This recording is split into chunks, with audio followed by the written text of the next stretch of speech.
Welcome back to True Echo, where real stories echo through time. Tonight, we bring you a breathtaking journey of music, identity, and unexpected redemption. In the heart of a prestigious gala, an overlooked janitor becomes the center of a stunning revelation that silences the elite and transforms a young prodigy forever. If you've ever judged a book by its cover, this story will challenge everything you think you know about success, humility, and the true power of music. Stay with us until the end, because what happens next will leave you speechless. Everyone in the hall froze. It was the annual gala of the Southeastern Classical Music Association, an event dripping with opulence, reputation, and ego. Outside, limousines purred quietly under Charleston's golden street lamps. Inside, crystal chandeliers sparkled overhead, casting their brilliance onto velvet chairs and polished marble floors. Each corner of the theater pulsed with an unspoken rule: you were either someone, or you were invisible. At the center of it all, gleaming under the spotlights, was a magnificent Steinway grand piano. To touch it was to claim you belonged, to play it was to say the world agreed. That's why the gasp came like a ripple through the crowd.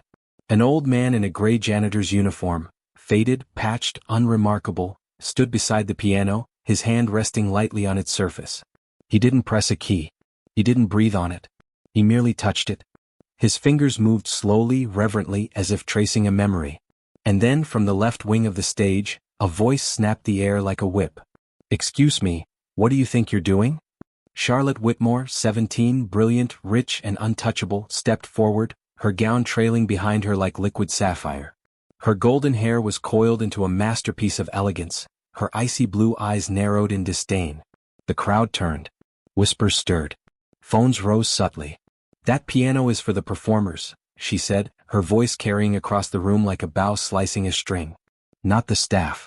The janitor slowly pulled his hand back. His name was Benjamin Davis. His face, weathered and wrinkled, barely flinched.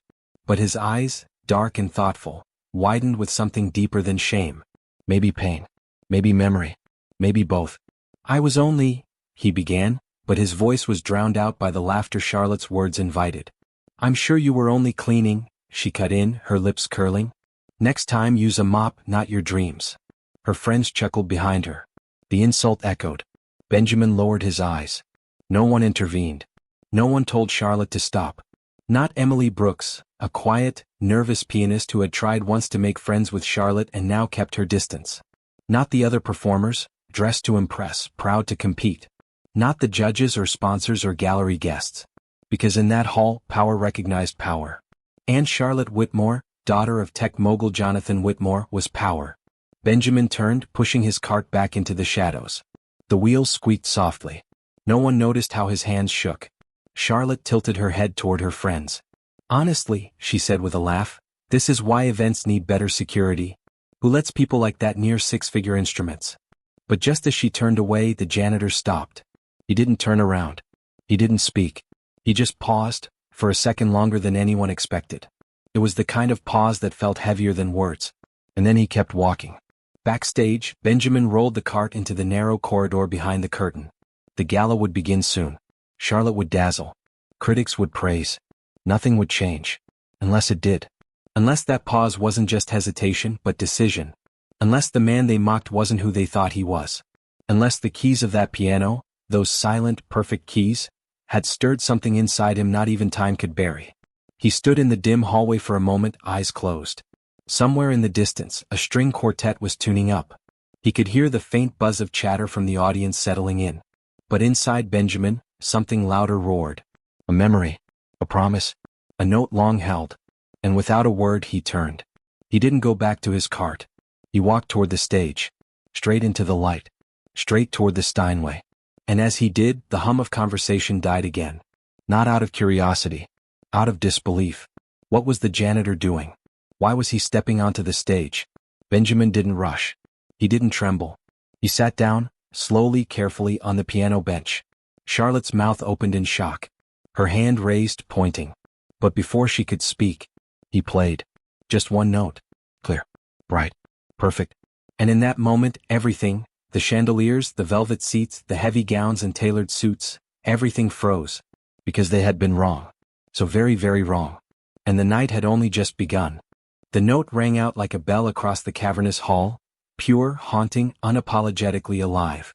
It wasn't just sound. It was presence. And it cut through the air, slicing the silence Charlotte Whitmore had once commanded. Benjamin didn't lift his eyes. His hands, worn with age but steady with something deeper, began to move across the keys. The melody that emerged wasn't grand or flashy. It was personal. Each note carried weight, a breath of grief, a flicker of joy, an echo of years long forgotten by everyone but him. The crowd didn't move. Couldn't. On the left aisle, a critic known for his acerbic reviews clutched the edge of his seat. In the third row, a sponsor lowered her opera glasses, eyes wide. The judges leaned forward, their expressions shifting from annoyance to awe. But none were more paralyzed than Charlotte. She stood near the wing, her back rigid, hands clenched, lips parted in stunned disbelief. This wasn't possible. The man had no sheet music. No fanfare. No applause. And yet, the sound he conjured from the Steinway was unlike anything she'd ever heard. It was imperfect, not by technique but by design. There were soft hesitations, notes barely brushed, rhythms stretched like breath held too long. It wasn't the kind of perfection Charlotte had trained her whole life for. It was real. It was raw. It was human. She watched as the man she had ridiculed, the janitor she had dismissed, began to fill the hall with music that reached past the ears and deep into the heart. Her heart. And the worst part? She was moved. Not just impressed. Moved. Something inside her cracked. Benjamin's hands danced with grace earned through time, not training. His body swayed slightly, not out of performance, but out of surrender to the melody he carried within. And that melody, it told a story. One of loss. Of silence. Of a long-held sorrow that only music dared to touch. In that moment, Charlotte wasn't the prodigy. She was a student. An unworthy one. She blinked rapidly, trying to hold back tears that stung without warning. What was happening? She had stood in front of thousands. Had been reviewed by the Times. Had performed at Carnegie. But she had never felt what she felt now. A warmth spread through her chest. Followed by shame. This man, this janitor, was everything she had pretended to be. Her thoughts fractured as the music shifted, taking a sharp turn into a slower, softer motif. Benjamin lingered on certain notes like he was holding a photograph, a memory etched into sound.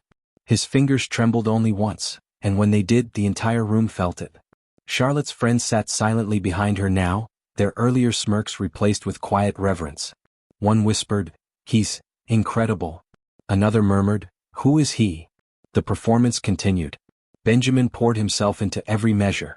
His music spoke of a daughter once loved, of loss buried beneath duty, of a time when his name might have been whispered backstage, not as a cleaner but as a headliner.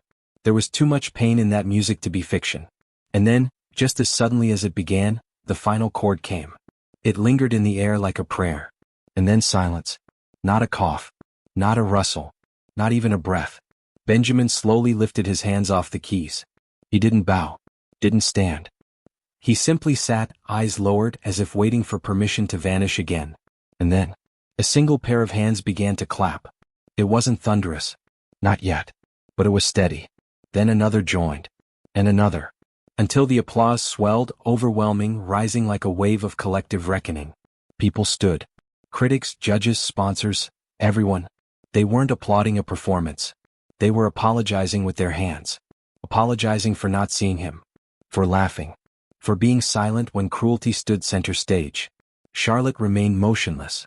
Her breath came shallow and tears rolled down her cheeks before she could stop them.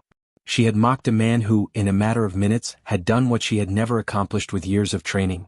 He made music breathe. She stepped forward. Not to speak. Just to see him. Benjamin turned slightly, his gaze finally rising to meet hers. His eyes didn't hold resentment. They held peace. It made her knees weak. But before Charlotte could say anything, someone else approached the stage. A woman, dignified, poised, walked briskly from the audience, her heels echoing with purpose. Her tailored navy suit gave away no emotion, but her eyes shimmered with recognition. Charlotte turned in confusion. Whispers erupted again. The woman climbed the steps and stopped beside Benjamin. She didn't need a microphone. Her voice carried. "Forgive the interruption, ladies and gentlemen," she said. "But I cannot allow this performance to end without a truth being told." Benjamin turned his head, frowning softly. The woman looked directly at him. "Sir, I have been searching for you for nearly 20 years. The crowd gasped. The woman continued. "Benjamin Davis Ellison, she said slowly. Former principal pianist of the New York Symphony. Known once to critics as the soul of Steinway. A man believed to have vanished from music entirely. Charlotte's breath caught. The woman's voice trembled now, just slightly. But tonight, in the most unexpected place, we found him again. Gasps spread like a storm through the crowd, breaking the fragile silence that followed the announcement. Chairs shifted. Hands rose to mouths.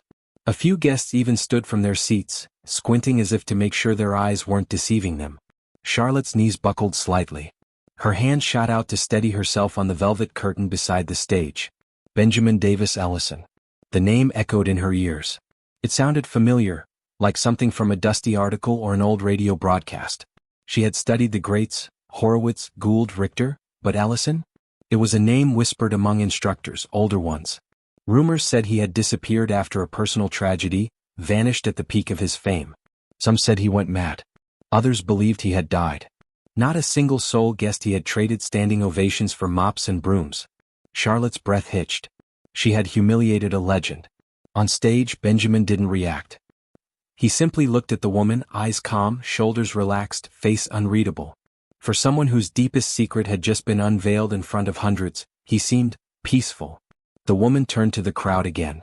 Mr. Ellison stepped away from the music world 20 years ago, she said, but tonight, through a spontaneous act of courage, he has reminded us all of what real music sounds like, not just perfection in technique, but perfection in truth. The applause reignited. But Charlotte didn't clap. Her hands were trembling. This man she had ridiculed, whose cart she had nearly kicked on her way to the stage, he had once stood where she aspired to be, and he had walked away from it all. Why would anyone with such talent disappear into obscurity? Benjamin finally rose from the piano bench. He gave a small bow, humble and effortless. The crowd roared again. But then he lifted a single hand, and silence returned almost instantly. He looked out at the sea of faces, now no longer indifferent. He saw in them a different kind of attention, listening attention. Not for performance, but for something deeper. His voice, when it came, was soft, but every word struck like a hammer made of velvet. I never planned to play tonight, Benjamin said. I haven't touched a piano in almost 2 decades. Not like that. He glanced down at the Steinway, his hand grazing its side. But this piano, it belonged to her. Confusion passed over a few faces in the crowd. Charlotte felt her throat tighten. My daughter, Benjamin said, eyes still on the instrument. Emily Ellison. A prodigy. 16 years old. She played on this very piano before she died. The hall fell into absolute silence. Not even the chandeliers dared to tinkle. She was hit by a drunk driver after her last performance, right here in this very hall. We were supposed to go out for ice cream to celebrate. I was waiting for her backstage when the call came. He paused, just long enough to let the weight settle. Charlotte's hand covered her mouth. I was a broken man. I couldn't play another note without seeing her face, hearing her laugh. So I walked away. I became the man no one noticed. The man who swept the crumbs off the floor where she once stood. He looked up directly at Charlotte. Her heart cracked. She wanted to disappear, but she couldn't move. Benjamin didn't look at her with anger. Only sorrow. But tonight, he said softly, something made me reach out. A whisper. A memory. Maybe her. He turned his eyes back to the piano. And as I played, I realized I wasn't alone. I never was. A few audience members wiped away tears. I didn't play tonight to prove anything, Benjamin continued. I played because for the first time in 20 years I felt her again. And I think she'd want me to forgive those who forgot how to listen. How to see. He turned his gaze slowly around the room. Because we all forget, don't we? That greatness doesn't always look the way we expect. Charlotte's knees finally gave and she sank into the side stairway, sitting, trembling, her face buried in her hands. She didn't care that people could see her cry. She didn't care that the cameras were still rolling. Because everything she had built, every step of arrogance, every word of mockery, every smirk of superiority, had crumbled in one performance. She was not the star tonight. He was. And she'd been blind. The woman in the navy suit stepped forward again. Mr. Ellison, I represent the National Conservatory of Music. On behalf of our board and hundreds of young aspiring musicians across the country, I would like to offer you a formal invitation to return. Not just as a performer, but as a mentor. The crowd erupted once more. But Benjamin's eyes flicked toward Charlotte. And somehow she knew, he hadn't finished yet. The applause faded slowly, like a tide reluctant to retreat. But amid the cheers and calls for encore, Benjamin remained still. The offer from the conservatory hung in the air, heavy, golden, tempting. But he didn't reach for it. Not yet. Instead, his eyes stayed locked on Charlotte Whitmore. The spotlight flickered briefly, catching her face, tear-streaked, pale, humbled beyond words. She looked away ashamed. But Benjamin, his expression kind and composed, gently raised a hand. Not to silence the crowd. To acknowledge her. Before anything else, he said softly, there's something more important. The crowd stilled once again. Benjamin stepped forward toward the center of the stage. Every light now followed him as if the entire theater, walls, chandeliers, people, had finally understood who he truly was. I want to speak not to the judges or the press or the conservatory, he continued, but to the young woman who reminded me, painfully, why I stopped playing. Charlotte flinched, her nails digging into the fabric of her dress. Miss Whitmore, he said, and it wasn't harsh. It wasn't condemning. It was fatherly. She slowly rose to her feet, her legs stiff with humiliation. I know what it feels like, he said. To think you have the world figured out. To believe you're invincible. That talent makes you more. I was once young, proud, and blind to others too. Charlotte's breath shook. She couldn't lift her eyes to meet his. But I lost everything because I forgot what music truly meant. I forgot it wasn't about applause or technique or being the best in the room. It was about honesty. About healing. About remembering those we love through sound. His voice wavered ever so slightly. I lost that when I lost my daughter. Charlotte's tears flowed freely now. I forgive you, Benjamin said, stepping down from the platform and walking toward her with slow, purposeful steps. Not because you asked me to, but because forgiveness is the only way we can grow. The only way we learn. Charlotte met his gaze. Her blue eyes, so often cold and calculating, now brimmed with regret, humility, and something new, understanding. I'm sorry, she whispered. Benjamin reached out and gently placed a hand on her shoulder. Don't be, he said. Just learn from this. Let it change you. It wasn't just a moment. It was the moment. Everyone in the hall could feel it, that rare, unrepeatable instant when a human being transforms before their very eyes. Charlotte Whitmore, who had once stood above everyone, now looked up to the man she once tried to humiliate. And he, somehow, met her with grace. The conservatory representative stepped closer, watching the exchange with glistening eyes. Mr. Ellison, she said again, more gently now, will you accept our offer? We'd be honored to have you back in the world of music. Benjamin looked at her, then looked back at the piano. His hands flexed once, just a little. The way a man might flex before holding a memory again. He took a long breath, and then he smiled. I will return, he said softly, but not as a performer. Not for the spotlight. I'll return to teach. To remind others that music is not a race, not a war, not a pedestal. It's a bridge. And I'd like to help others walk across it with their hearts open. Applause roared again, but now it wasn't the applause of admiration. It was the applause of agreement, of community, of redemption. The conservatory director stepped back, bowing her head in respect. Charlotte remained quiet, still overwhelmed. But Benjamin offered her one last nod, then turned back to the piano. He didn't sit down again. He didn't need to. The music had already played. The lesson had already been given. Instead, he placed his palm gently against the keys, just once, like saying goodbye. Then he turned, walked off stage, and vanished into the backstage shadows once more. But this time, the silence that followed was not one of absence. It was one of presence. He wasn't invisible anymore. Benjamin's footsteps echoed softly as he disappeared behind the curtain, but the resonance he left behind seemed to fill every empty corner of the hall. There was no music now, no movement, no voice. Just the afterglow of a transformation too real to dismiss. Charlotte stood in place, her fingers curled into the fabric of her dress, her breath shallow. The bright stage lights no longer felt like a spotlight of glory but a mirror exposing every flawed inch of her former self. Her friends, those who had laughed with her, mocked with her, sat in stunned silence, unable to meet her gaze. She was no longer the radiant prodigy of the evening. And yet, for the first time, she didn't want to be. She wanted to be better. As the stage manager gently approached, tapping her shoulder to usher her off stage, she looked back at the Steinway, still gleaming, still beautiful. But now it didn't feel like a throne or a weapon or a trophy. It felt like a chance. A few minutes later, in a quiet corner backstage, Charlotte found herself sitting alone. The voices of guests trickling out into the night drifted faintly through the walls. She had slipped away after the gala ended, not wanting congratulations or interviews. Not this time. Instead, she sat in silence, her thoughts tumbling inwards. The guilt still weighed heavily, but so did something else: hope. She wanted to find Benjamin. She wanted to ask questions to understand. She wanted to thank him properly, not as a student to a teacher, but as a human being to another, who had reached into her soul and pulled out something she hadn't known was there. She rose, brushed off her dress, and ventured further into the theater's depths, her heels clicking down a dim hallway filled with aging posters and dust-scented wood. Then, around a quiet corner near the maintenance lounge, she saw him. Benjamin sat on a wooden bench beside a stack of unused programs. He was dressed in the same worn uniform, his cleaning cart nearby. But now, there was a warmth around him, like a flame flickering in the calm after a storm. His cap was off. His eyes, tired but open, met hers without surprise. He gave a small smile. Charlotte hesitated, then took a breath and stepped forward. "Mr. Ellison. I hope it's okay that I found you." His nod was slow. "You found me? That means something." She sat beside him, hands folded in her lap. It took her a moment to gather the courage to speak, but once she did, the words tumbled out.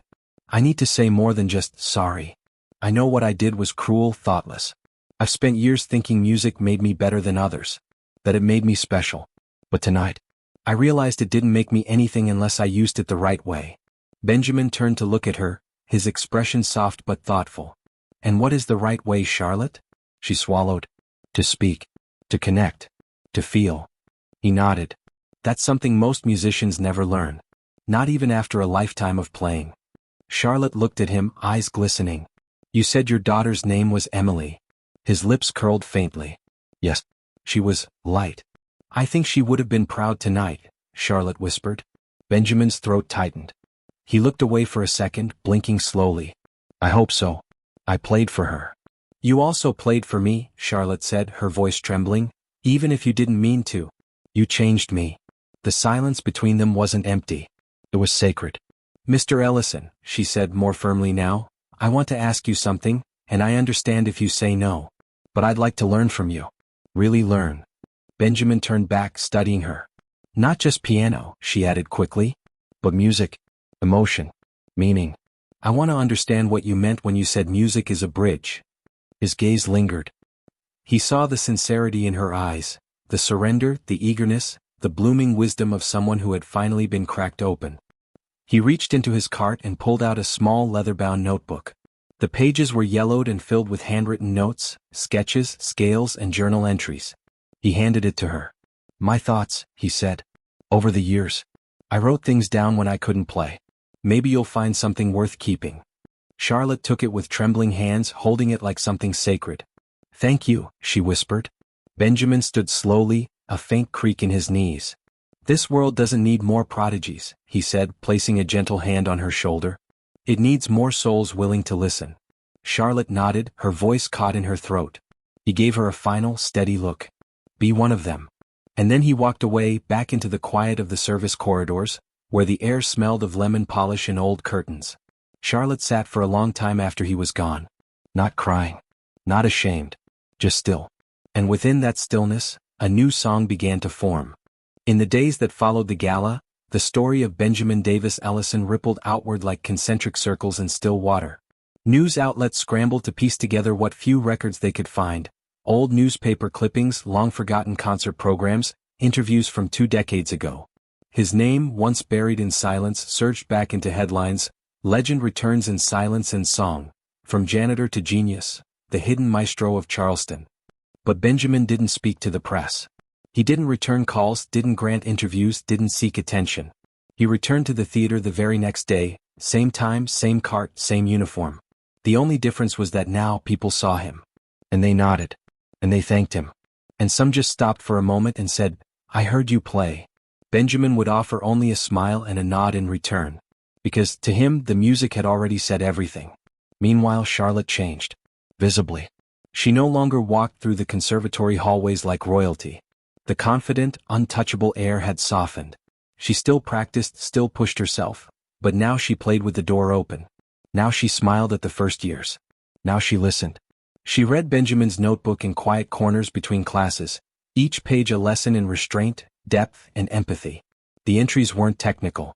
They were philosophical. Sometimes poetic. Lines like, "A perfect note is not one that impresses. It's one that remembers." Or, "Play like someone is crying in the front row." And one entry that made her stop playing altogether and weep silently for a full minute. "The last time I heard Emily laugh was during the D major scale." Charlotte began incorporating Benjamin's thoughts into her daily warm-ups, not just musically but emotionally.